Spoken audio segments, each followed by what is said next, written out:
Hello everyone, welcome to DSR classes.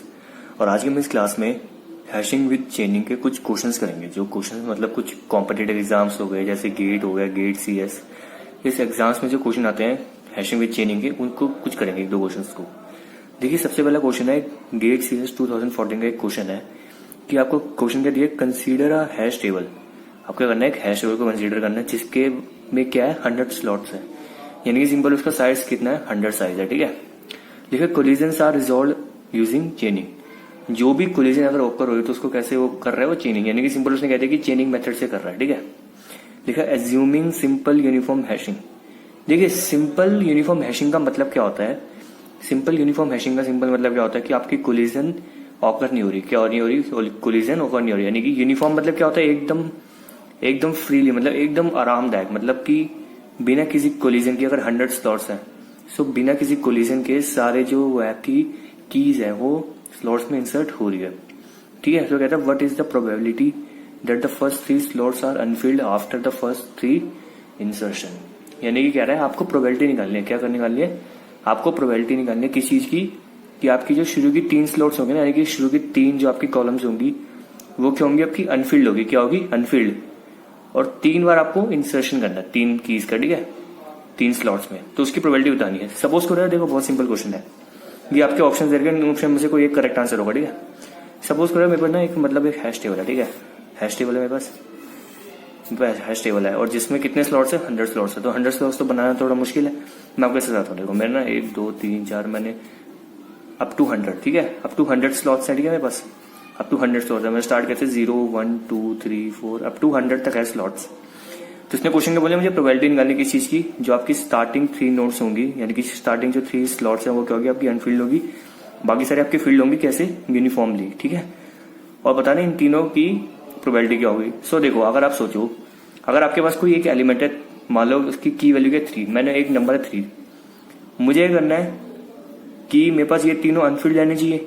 ठीक है, तीनों अनफिल्ड रहने चाहिए, यानी कि तीनों को छोड़ के वो रिमेनिंग 97 स्लॉट्स में से कोई भी स्लॉट में जा सकता है। सिंपल मतलब क्या होगा, अगर मुझे शुरू की 3 स्लॉट्स को अनफिल्ड छोड़ना है, सो जो मेरी की होगी वो किधर जाएगी, इन तीनों को छोड़ के जो बाकी अनफिल्ड, जो बाकी जो मतलब 97 स्लॉट्स बची है, उनमें मैं किसी एक में भी डाल सकता हूँ। सो कोई भी एक की अगर मैं इंसर्शन करता हूँ शुरू की 3 को छोड़ के, यानी कि शुरू की 3 अनफिल्ड रहनी चाहिए, उनको मैं उनमें इंसर्शन नहीं कर सकता, उसकी प्रोबेबिलिटी क्या होगी, 97/100 ऑब्वियसली। यानी कि मैं 97 स्लॉट्स में वैल्यू को इंसर्ट कर सकता हूँ शुरू की 3 को छोड़कर। सिमिलरली यार, अगर कोई दूसरी की है, कोई दूसरी की है, उसकी भी प्रोबेबिलिटी क्या होगी, ऑब्वियसली 97/100 ही होगी ना, वो भी तो किसी 97 स्लॉट्स में से जा सकता है। और अगर मान लो कोई तीसरी की है, उसकी प्रोबेबिलिटी भी ऑब्वियसली 97/100 होगी। इसका मतलब कि वो भी तीनों स्लॉट्स छोड़ के बाकी सब में जा सकता है।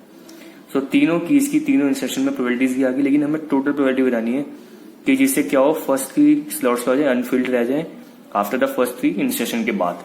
सो जो टोटल प्रोबेबिलिटी होगी वो क्या होगी, 97/100 फर्स्ट की इंटू 97/100 सेकंड की इंटू 97/100 थर्ड की। ये होगी आपकी प्रोबेबिलिटी। आप इसको ऐसे लिख सकते हैं, 97/100 का होल क्यूब। अब देखिए कौन सा ऑप्शन मैच कर रहा है इसमें से। फर्स्ट ऑप्शन क्या कह रहा है, 97 इंटू 97 डिवाइडेड बाय 100 का क्यूब, यानी कि ऊपर क्या 97 इंटू 97 मतलब क्या होगा, 97 का क्यूब हो गया ना, और नीचे क्या 100 का क्यूब, मतलब कि ऑप्शन कौन सा करेक्ट है, ये ऑप्शन करेक्ट है। ठीक है, सो गाइस एक क्वेश्चन और देखते हैं। ये क्वेश्चन एक्चुअली गेट सीएस 2015 में आया हुआ है। क्वेश्चन क्या कह रहा है, which one of the following hash functions on integers will distribute keys most uniformly over 10 buckets number 0 to 9 for I।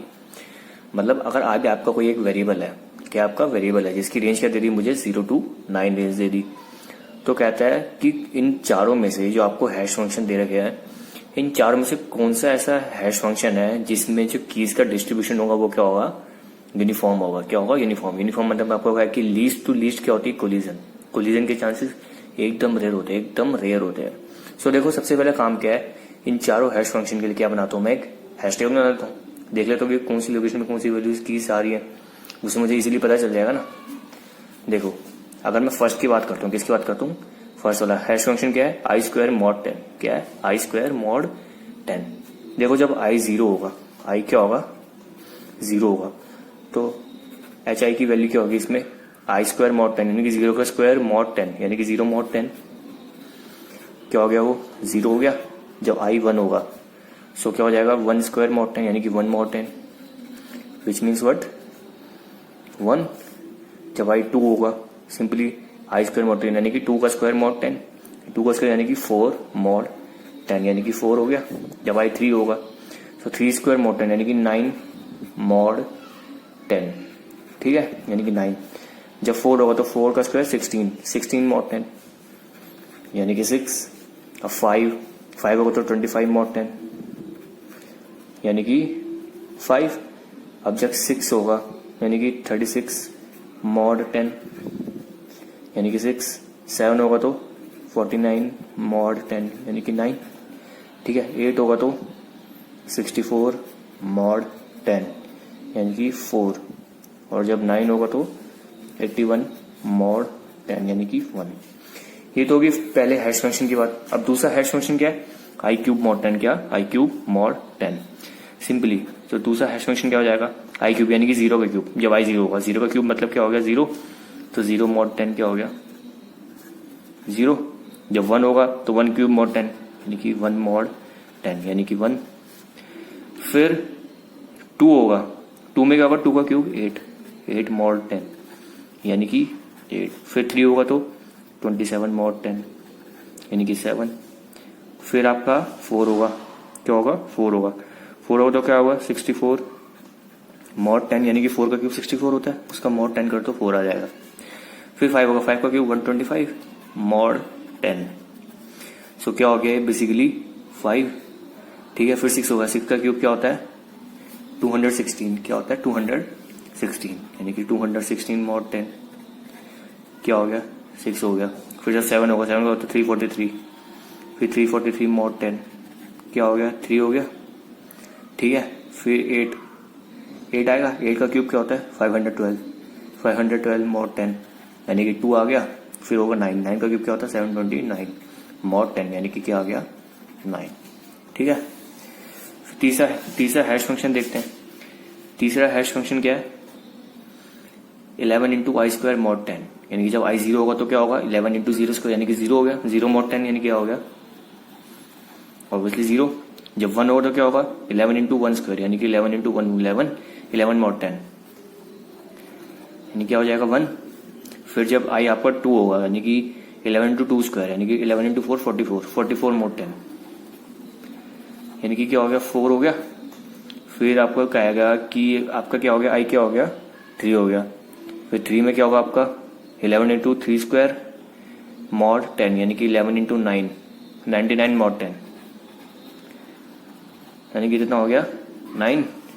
फिर आपका 4 आएगा, आई जब 4 होगा तो क्या होगा 11 इंटू 4 स्क्वायर यानी 4 के 16, तो 16 इंटू 11 कितना होता है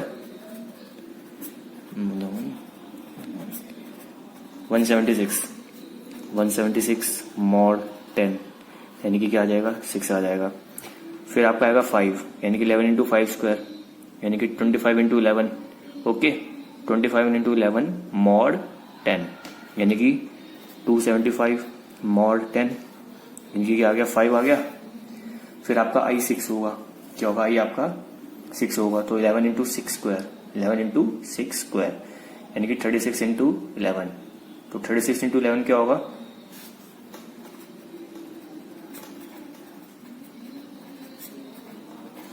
396 मॉड 10 यानी कि क्या हो गया 6 हो गया। फिर 7 होगा तो 11 इंटू 7 स्क्वायर यानी कि 49 इंटू 11 और 49 इंटू 11 कितना होता है 539 मॉड 10 यानी कितना हो गया ये 9। फिर आपका क्या होगा 8 हो जाएगा, 11 इंटू 8 यानी कि 64 इंटू 11, और 64 इंटू 11 कितना होता है 704 मॉड 10 यानी कि 4। फिर आपका लास्ट में क्या हो जाएगा 9 यानी कि 11 इंटू 9 स्क्वायर मॉड 10 यानी कि 81 इंटू 11, और 81 इंटू 11 कितना होता है 891 यानी कि 891 मॉड 10 यानी कितना आ गया 1। ठीक है, अब लास्ट हैश फंक्शन है उसके लिए देख लेते हैं। i0 होगा, i0 होगा तो 12 इंटू 0 0 मॉड 10 क्या हो गया 0। ठीक है 0 हो गया। फिर अगर जब 1 होगा क्या होगा 1, 12 इंटू 1 12, 12 मॉड 10 कितना होगा 2 हो गया। ठीक है, फिर 3 होगा, नहीं सॉरी हमने 1 स्किप कर दिया ना, 0 के बाद होगा 1 यानी कि 12 इंटू 1 12, 12 मॉड 10 कितना हो गया 2। फिर आपका होगा सॉरी हमने 2 मिस करा था, सॉरी फिर 2 आएगा, 12 इंटू 2 24, 24 मॉड 10 कितना होता है 4। फिर होगा 3 में हो जाएगा 12 3 36 यानी 36 मॉड 10 यानी कि 6। फिर होगा 4, 12 4 48 मॉड 10 यानी कि 8। फिर होगा 5, 12 5 60 मॉड 10 यानी कि 0। फिर होगा 6, 12 6 72 मॉड 10 कितना हो गया 2। ठीक है, फिर होगा 7, 12 7 84, 84 मॉड 10 कितना हो गया 4। फिर होगा 8, फिर 12 8 96 मॉड 10 कितना हो गया 6। फिर होगा 9, 12 9 108, 108 मॉड 10 कितना हो गया 8। नब आप एक चीज देखिए, सारी हैश फंक्शन को देखिए, सारी टेबल्स को देखिए, इसमें देखिए 0 8 टाइम्स है, 1 2 टाइम्स है, 1 कितने टाइम्स है 2 टाइम्स यानी कोलिजन हो रहा है। 4 कितने टाइम्स है 2 टाइम्स है, कोलिजन हो रहा है। 9 कितने टाइम्स है 2 टाइम्स है, 6 भी 2 टाइम्स है, यानी कि इसमें कोलिजन बहुत ज्यादा हो रहा है, यानी कि यूनिफॉर्मली डिस्ट्रीब्यूटेड हैश फंक्शन नहीं है। दूसरे में देखते हैं, दूसरे में कुछ कोलिजन हो रहा है। दूसरे में हाँ आप ध्यान से देखिए, दूसरे में क्या है एक भी कोलिजन होकर नहीं हो रहा है, यानी कि सारी जो वैल्यू इंसर्ट हो रही है वो डिफरेंट लोकेशन वैल्यूज पे हो रही है।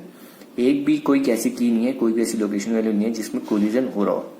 सो सिंपली ये जो हमारा हैश फंक्शन हो जाएगा, यानी कौन सा i³ मॉड 10, ये क्या हो जाएगा हमारा यूनिफॉर्मली डिस्ट्रीब्यूटेड फंक्शन हो जाएगा, क्योंकि इसमें कोई भी कोलिजन नहीं है। और यूनिफॉर्म का मतलब क्या होता है, रेयर टू रेयर कोलिजन होती है, कोई बहुत ही कम, ऑलमोस्ट एकदम होती नहीं है कोलिजन। ठीक है, तो इसमें बिल्कुल नहीं हो रही कोलिजन। सो ये क्या हो जाएगा हमारा यूनिफॉर्मली हैश फंक्शन हो जाएगा। सो इसका आंसर क्या होगा, इसका आंसर होगा बी। सो अब आपको अच्छे से समझ आ गया होगा कि आपके पास मतलब क्लोज हैशिंग के ऊपर यानी कि क्लोज एड्रेसिंग के ऊपर यानी कि कह सकते हैं चेनिंग के ऊपर कुछ ऐसे क्वेश्चन आते हैं। मतलब कॉम्पिटेटिव एग्जाम हो गए, आपके कॉलेज यूनिवर्सिटी के एग्जाम में भी पूछे जाते हैं, आपके गेट CSS एग्जाम हो गए उसमें ऐसे क्वेश्चन पूछ लेते हैं। मतलब इससे मतलब ज्यादा मतलब डिफिकल्ट तो नहीं पूछते, इस टाइप के क्वेश्चन ही आते हैं क्लोज हैशिंग के ऊपर।